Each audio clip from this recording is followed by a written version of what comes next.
इस वीडियो में हम काय की बात करेंगे कंस्ट्रक्टर्स के बारे में। मैंने बोला इस वीडियो में हम काय की बात करेंगे कंस्ट्रक्टर्स के बारे में। लास्ट वीडियोस हमने देखा क्लासेस कैसे बनाते हैं, ऑब्जेक्ट्स कैसे बनाते हैं, उनका सिंटैक्स देखा, उनके एग्जाम्पल देखे। नाउ आगे हम काय की बात करेंगे कंस्ट्रक्टर्स की।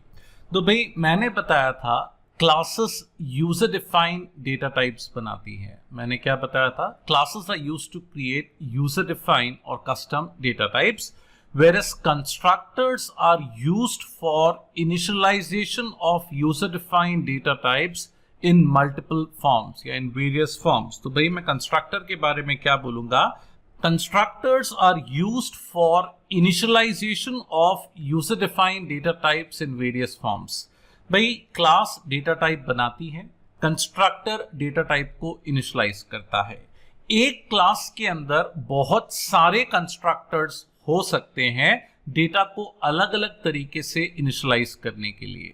फिर से रिपीट करूंगा, एक क्लास के अंदर बहुत सारे कंस्ट्रक्टर्स हो सकते हैं अलग अलग तरीके से इनिशियलाइज करने के लिए। तो यही मैंने लिखा है कि यूजर डिफाइंड डेटा टाइप को इनिशियलाइज करता है इन वेरियस फॉर्म्स। नाउ एक पॉइंट और बोलूंगा भाई, constructors are special member functions. Constructors एक तरह की फंक्शंस ही होती है, मेंबर फंक्शंस ही होते हैं जो हम क्लास में लिखते हैं, लेकिन कंस्ट्रक्टर स्पेशल है। मैंने बोला लेकिन कंस्ट्रक्टर स्पेशल है। मैं 4 कारण बताऊंगा कंस्ट्रक्टर स्पेशल क्यों है। तो भाई मैंने क्या बोला? Constructors are special member function. तो सबसे पहला कारण कंस्ट्रक्टर स्पेशल क्यों है? क्योंकि इनका नाम और क्लास का नाम सेम होता है। Constructors they've got same name as of a class। अगर क्लास का नाम पॉइंट है तो कंस्ट्रक्टर का नाम भी क्या होगा? पॉइंट होगा। अगर क्लास का नाम रेक्टेंगल है तो कंस्ट्रक्टर का नाम भी क्या होगा? रेक्टेंगल होगा। तो पहला पॉइंट क्या बोला? कंस्ट्रक्टर का नाम और क्लास का नाम सेम होगा। दूसरा, कंस्ट्रक्टर्स आर एग्जीक्यूटेड ऑटोमेटिकली और implicitly whenever we create an object. तो जब भी आप ऑब्जेक्ट बनाओगे, जब भी न्यू लिखोगे, मैंने बोला जब भी आप ऑब्जेक्ट बनाओगे, याद करो मैंने ऑब्जेक्ट क्रिएट करने के आपको 2 स्टेप्स बताए थे। पहला डिक्लेयर करते हैं, दूसरा इनिशियलाइज करते हैं। डिक्लेयर करते हैं तो उसे बोलते हैं रेफरेंस, इनिशियलाइज करते हैं तो क्या बोलते हैं? रेफरेंस और ऑब्जेक्ट। तो जब भी आप ऑब्जेक्ट को इनिशियलाइज करोगे, पर्टिकुलरली जब भी आप न्यू लिखोगे, कंस्ट्रक्टर अपने आप खुद ब खुद ऑटोमेटिकली इम्प्लिसिटली क्या होगा? कॉल होगा। तीसरा कारण कंस्ट्रक्टर स्पेशल क्यों है? क्योंकि इनका रिटर्न टाइप नहीं होता, इनका रिटर्न टाइप नहीं होता, वॉइड भी नहीं होता। Constructors does not have any return type, not even void. चौथा और आखिरी कारण कंस्ट्रक्टर स्पेशल क्यों है? Because constructors are executed only once in the life span of an object. एक ऑब्जेक्ट के लिए कंस्ट्रक्टर केवल एक बार कॉल होता है। एक ऑब्जेक्ट के लिए कंस्ट्रक्टर केवल एक बार कॉल होता है, वो भी खुद ब खुद कॉल होता है जब आप न्यू लिखते हैं। आपने क्या लिखा? p.showData, p.showData। आपने ऑब्जेक्ट के साथ शो डेटा को 2 बार कॉल किया, लेकिन कंस्ट्रक्टर केवल एक बार कॉल होगा, वो भी खुद ब खुद। तो भाई हम काय की बात कर रहे हैं? कंस्ट्रक्टर्स की। मैंने बोला कंस्ट्रक्टर्स का काम है यूजर डिफाइंड डेटा टाइप को अलग अलग तरीके से क्या करना? इनिशियलाइज करना। मैंने बोला एक क्लास में बहुत सारे कंस्ट्रक्टर्स हो सकते हैं। कंस्ट्रक्टर स्पेशल फंक्शंस हैं। स्पेशल क्यों है? मैंने 4 कारण बताए। इनका नाम और क्लास का नाम सेम है, इनका कोई रिटर्न टाइप नहीं है, वॉइड भी नहीं है, खुद ब खुद कॉल होते हैं और केवल एक बार कॉल होते हैं। Now in the last 2-3 videos हमने 2-3 एग्जाम्पल्स बनाए काय के ऊपर? क्लासेस एंड ऑब्जेक्ट्स के ऊपर, पॉइंट और रेक्टेंगल ना। उन क्लासेस में तो हमने कंस्ट्रक्टर्स लिखे ही नहीं थे।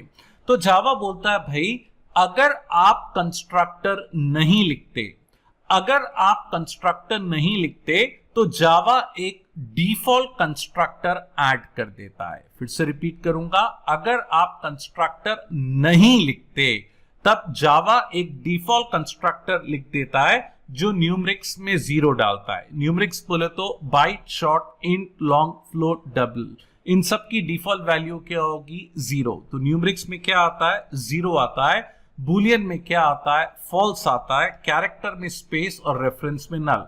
तो अगर आप कंस्ट्रक्टर नहीं लिखते तो जावा आपके लिए एक डिफॉल्ट कंस्ट्रक्टर लिख देगा जो न्यूमेरिक्स में 0, बुलियन में फॉल्स, कैरेक्टर में स्पेस और रेफरेंस में नल डालेगा ना। बहुत सारे लोग जो C++ पढ़ के जावा पढ़ते हैं तो उनका एक कॉमन क्वेश्चन होता है कि भाई जावा में कंस्ट्रक्टर्स तो होते हैं क्या, जावा में डिस्ट्रक्टर्स नहीं होते? C++ में कॉन्सेप्ट होता था डिस्ट्रक्टर्स करके, अगर आपको नहीं मालूम कोई टेंशन नहीं, जावा में होता ही नहीं है। तो Java does not have the concept of destructors, Java में डिस्ट्रक्टर्स नहीं होते। जावा में डिस्ट्रक्टर्स की जगह एक यूटिलिटी है गार्बेज कलेक्टर। मैंने बोला डिस्ट्रक्टर्स की जगह एक यूटिलिटी है गार्बेज कलेक्टर, जो थोड़ी थोड़ी देर बाद चलती है और अनयूज्ड मेमोरी को रिलीज करती है, जो थोड़ी थोड़ी देर बाद चलती है और अनयूज्ड मेमोरी को रिलीज करती है। गार्बेज कलेक्टर एग्जीक्यूट्स पीरियोडिकली, थोड़ी थोड़ी देर बाद, और अनयूज्ड मेमोरी को रिलीज करती है। एक बार मुझसे स्टूडेंट ने पूछा कितनी कितनी देर बाद चलता है, कितनी देर बाद, टाइम क्या है? मैं पीरियोडिकली का मतलब क्या है? मैंने बोला कितनी देर बाद चलता है वो मेमोरी ऑक्यूपेंसी पे डिपेंड करता है, तो कितनी देर बाद चलता है हम नहीं बता सकते, लेकिन ये अनयूज्ड मेमोरी को रिलीज करता है। अनयूज्ड मेमोरी ऐसी मेमोरी होती है जिसका स्कोप खत्म हो गया या जिसमें नल डाल दिया।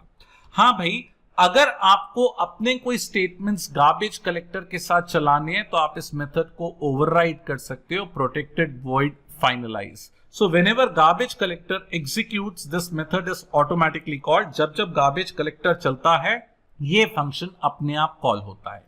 तो अगर आपको garbage collector के साथ कोई स्टेटमेंट्स एग्जीक्यूट कराने हैं, है ना, आप इस फंक्शन को ओवरराइड कर सकते हो, इस फंक्शन को लिख सकते हो ना। अगर आपको garbage collector को खुद बुलाना है तो garbage collector can also be invoked by programmer by calling system.gc।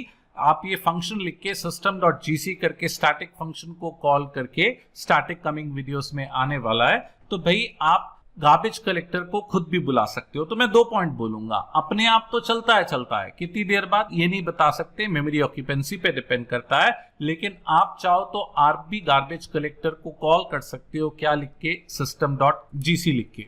मैं गार्बेज कलेक्टर के बारे में और डिटेल में जाऊंगा। मैंने इस सीरीज के स्टार्टिंग में ही बोला था कि भाई ऊप्स आर्किटेक्चर 2 हिस्सों में बटाए, एक बेसिक्स और एक क्या, एडवांस। अभी हम बेसिक्स कर रहे हैं, तो एडवांस सीरीज में definitely I will be going in great depth of this term called garbage collector. तो अभी तो मैंने खाली ये बोला भाई कंस्ट्रक्टर्स नहीं होते, कंस्ट्रक्टर्स की जगह पे गार्बेज कलेक्टर जैसी कोई गार्बेज कलेक्टर नाम की एक यूटिलिटी है।